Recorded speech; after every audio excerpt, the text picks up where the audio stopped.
السميع العليم من الشيطان الرجيم بسم الله الرحمن الرحيم إنا نحن نزلنا الذكر وإنا له لحافظون وقال النبي صلى الله عليه وسلم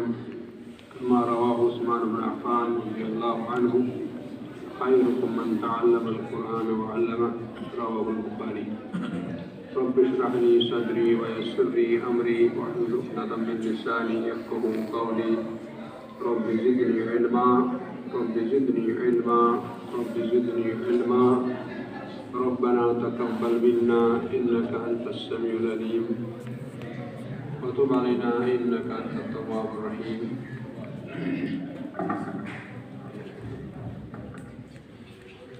تمام قسم کی تعریفیں اللہ رب العالمین کے لیے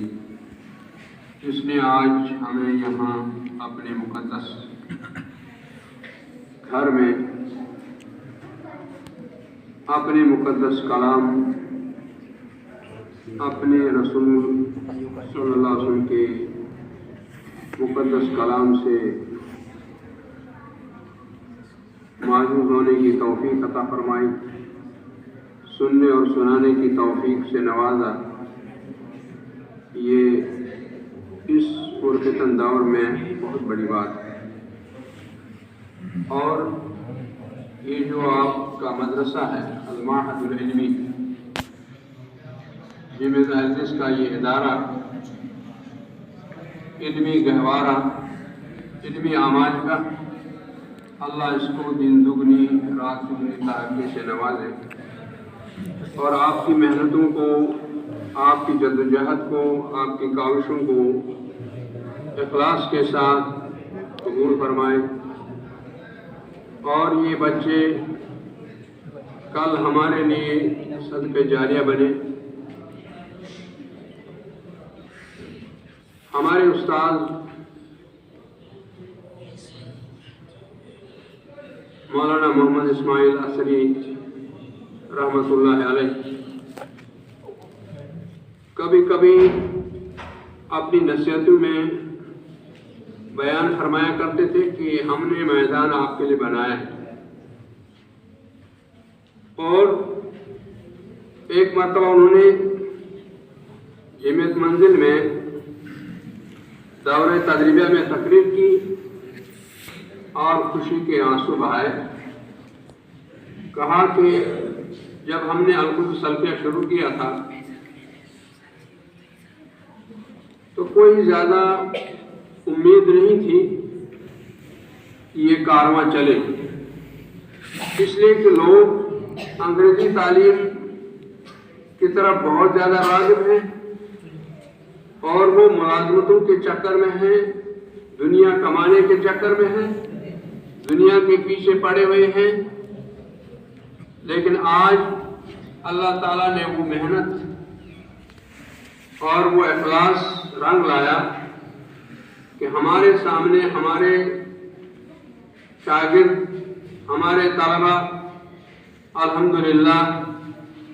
میدان کارزار میں، میدان دعوت میں اور اس مشن میں بڑی کامیابی کے ساتھ آگے بڑھ رہے ہیں. اسی طرح ہم محسوس کر رہے ہیں کہ اب صحت کی کمزوری اور دوسرے مسائل کے پیش نظر جب کبھی ہم کسی علاقے میں دعوت تبلیغ کے سلسلے میں جاتے ہیں، کئی شاگرد ایسے ہوتے ہیں جو ہمیں یاد ہی نہیں ہوتے، جو ہمیں پہچان میں نہیں آتے ہیں، لیکن وہ بعد میں جب ملتے ہیں کہتے ہیں ہم آپ کے شاگرد ہیں، آپ نے ہمیں پڑھایا ہے. اور خاص کر جب دور دراز کے علاقے ہوں جہاں بہت زیادہ پسماندگی ہو علم کے اعتبار سے اور بعض مرتبہ مالی اعتبار سے بھی والدین کمزور ہوتے ہیں اور اپنے بچوں کو پڑھا نہیں سکتے ہیں،